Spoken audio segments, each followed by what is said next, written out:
Welcome to my ultimate spell tank guide. So what is a spell tank? Well, a spell tank is a hybrid heavy armor destruction mage that can also use conjuration as needed, but most importantly delivers its killing blow with an actual physical weapon, while also running the optimal race for tanking. So what races are good in this build? Breton. Maybe Orc. Not really. Breton. You want to be a Breton. Why? Well, you get two key ingredients. You get Fortify Magicka of base 50, Breton Enhanced Magicka, so you have 150 base magic. And then you get Resist Magic 50. And this makes you take half damage at base from all incoming offensive magical spells or magical sources.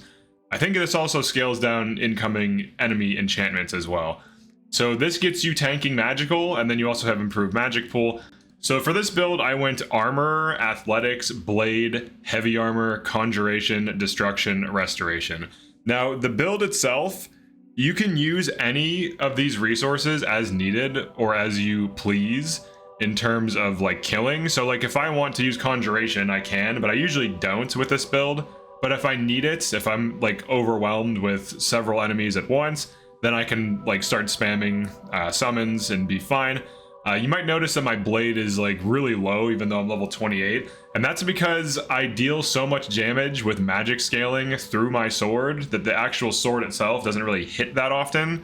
It just hits like once or twice and then things die, and this is for master mode.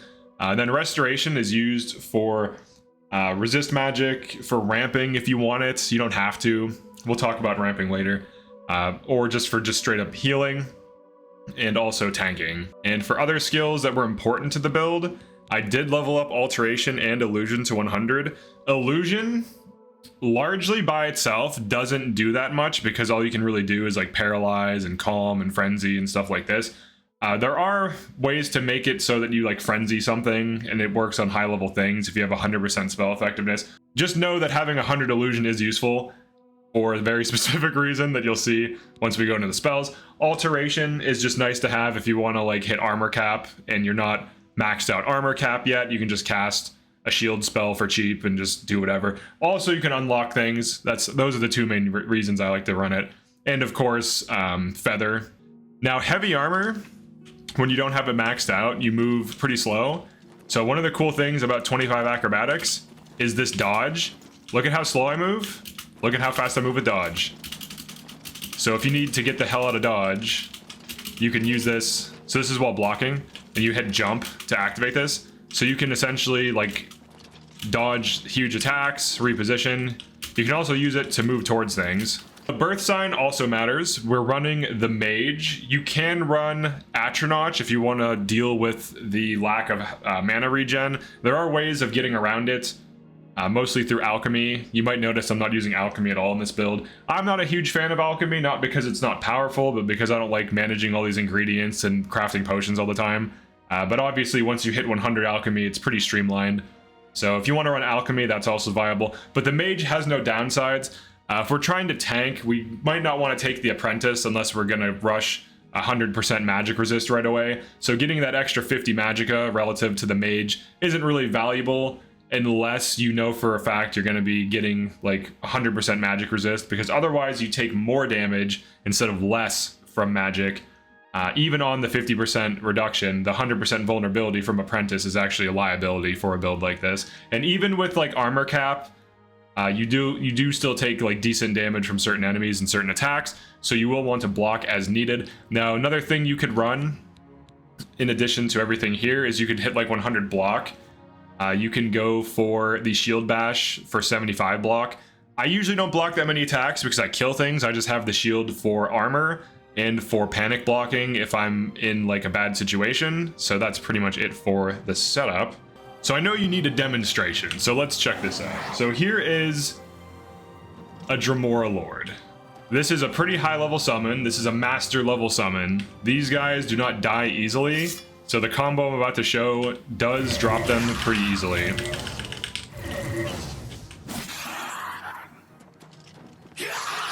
All right, so what the hell just happened? What is this combo? And also look at my mana. Look at my mana. Watch my mana during this combo. This is master mode. Look at my mana. All right, that almost resets itself.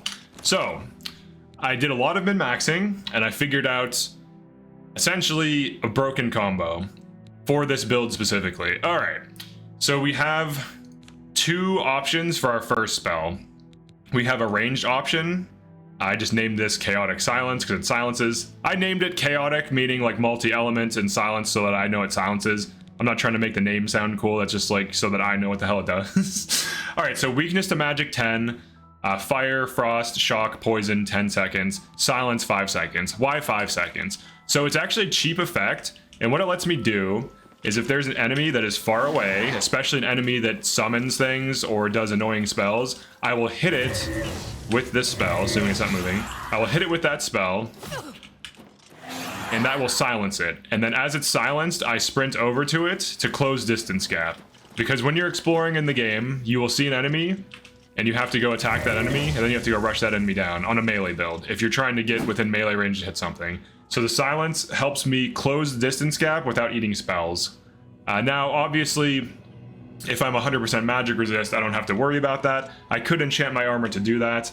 Alternatively, though, silencing is also good because certain other enemies will silence you.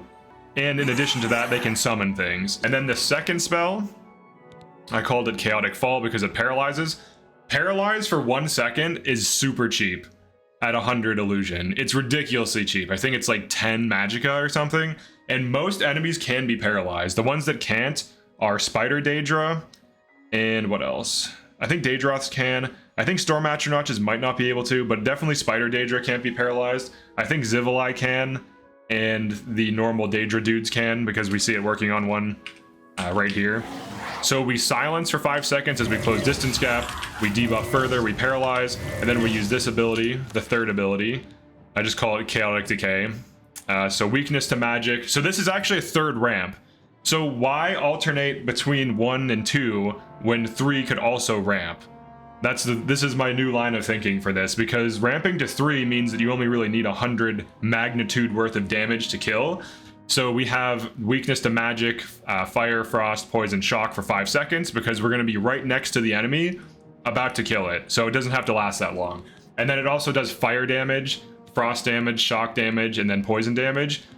7 for 3 seconds. So 21 per. So each one of these does 21 damage. And then we also absorb magicka for 25 on 3 seconds. And I tested this, and the reason my magicka is ramping after I cast this is because when I absorb with this effect, it's hitting like a 200% weakness to magicka ramp, which also does ramp absorb magicka and actually makes it really strong. So then we just like, oh yeah, and then you have to hit.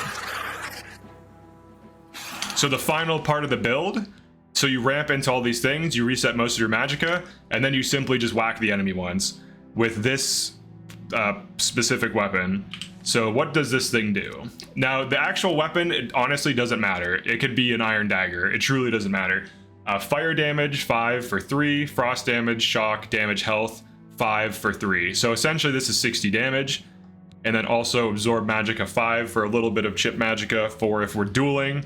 And if I have to like panic and fight something, every time I'm hitting it, I'm recharging my magicka a little bit for free. It also has a few uses, but we have a build, we have a workaround for that.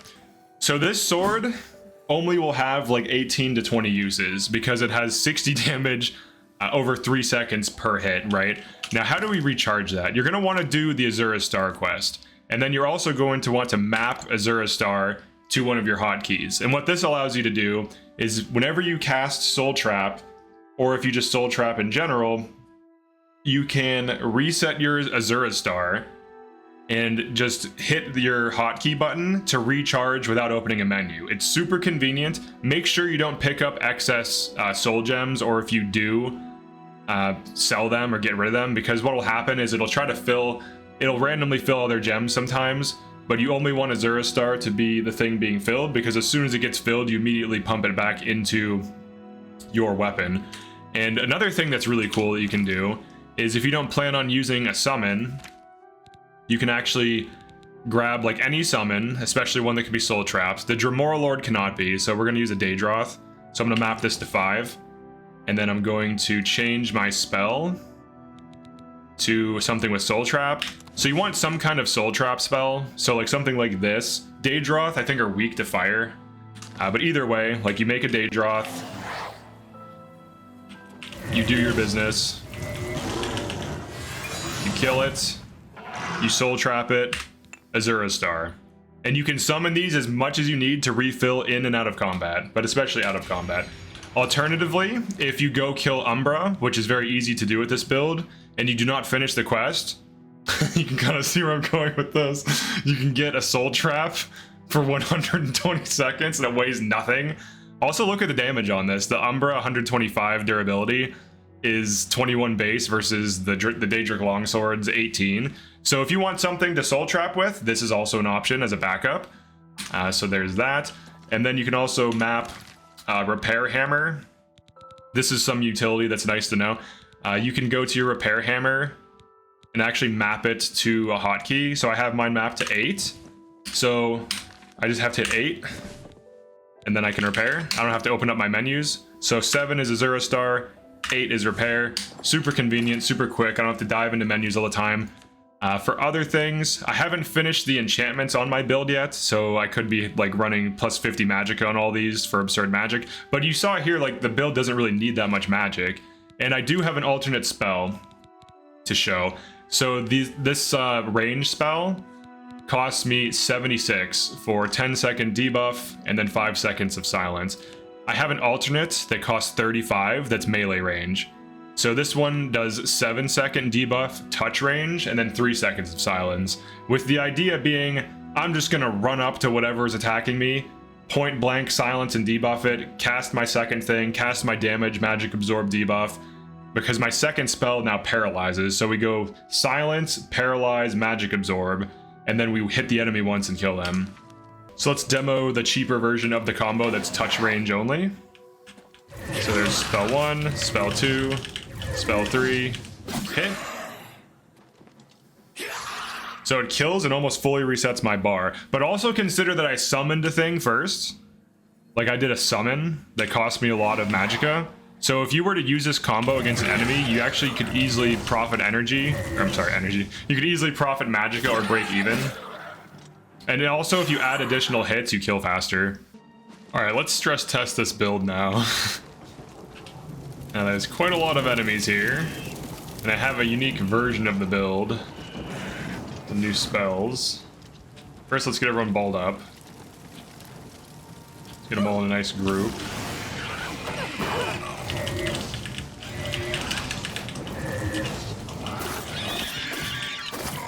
Holy shit, it's insane. Holy shit, it's insane. Oh, I got poisoned or paralyzed by the little dude there. Let's switch to single target.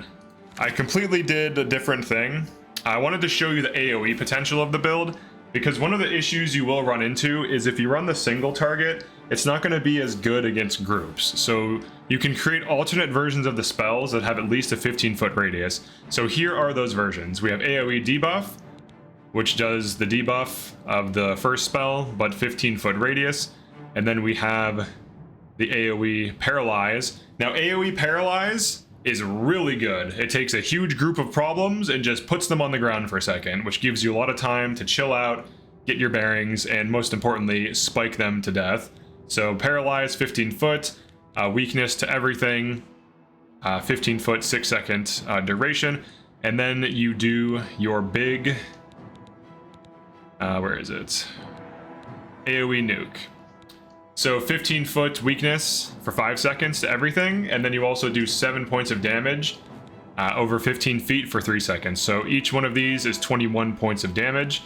So it's 84 points of damage total between all 4 of these damage sources. And then you also ramp a dagger.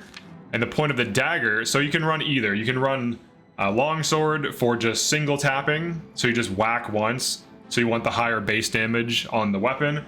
But if you want the AoE, here's the AoE weapon that I just made. 7 points, 1 second, 15 foot radius.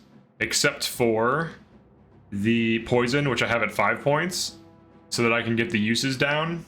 This is near full It has, I think, 19 uses, but it's 26 damage that's ramped, and it ends up dealing a ton of damage in addition to the AoE. Now, it does cost a lot of magicka to do this, but if you get everything balled up and then you just do this combo 1, 2, 3, and then start whacking with the dagger, you just rapidly kill a bunch of huge problems.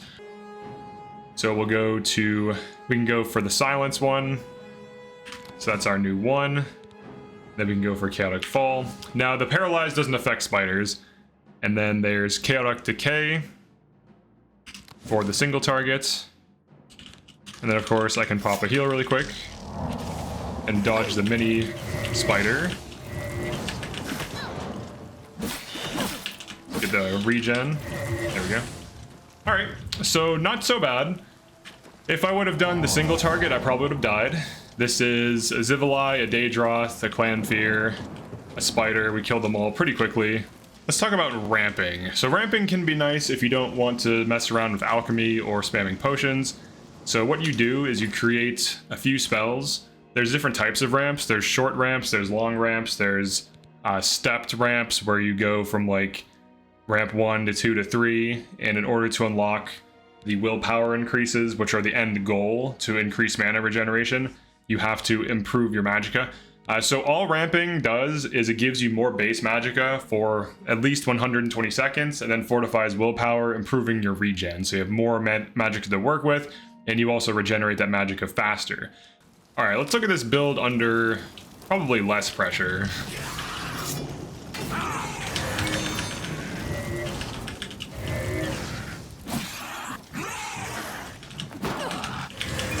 It's doing much better. We captured a soul. We can refill on the go. Pretty nice. If we have soul trap on our first spell, which we can. Dodge that. Wrong spell.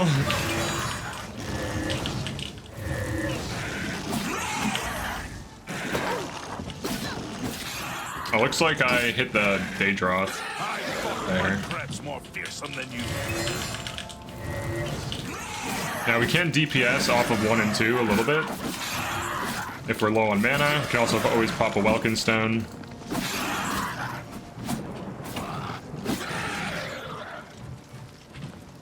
Oh, you're not dead. My bad. So 1, 2, 3, whack. Now this Daedroth don't really have mana, so I'm not really stealing mana from it. So that's why the build really wasn't working against him. Alright, so overall, this build did take some time to get going. It took me a minute to figure out what was good and how to make it work. But now that I have it at this point, I think it's decent. The only thing it's really missing is mana regen, which we could achieve through ramping. But yeah, that is it for this one. Definitely like and subscribe if you found this interesting and useful. Feel free to drop a comment as to what kind of build you run with magical tanks, or if you just run magic or tanks. I'm curious to see what people are up to with their builds, and I'll see you guys in the next one. Peace.